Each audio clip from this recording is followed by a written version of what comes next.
আমি শপথ করিতেছি যে কোটা সংস্কার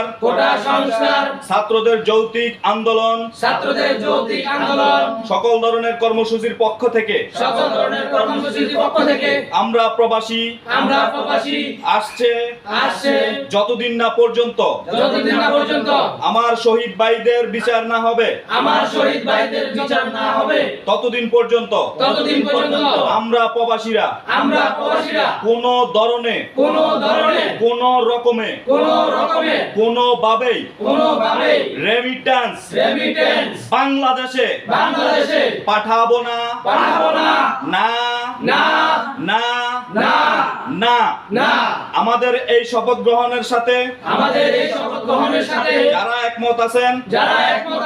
ভিডিওটার সাথে একটা ডুয়েট এবং শেয়ারের মাধ্যমে সাথে থাকুন।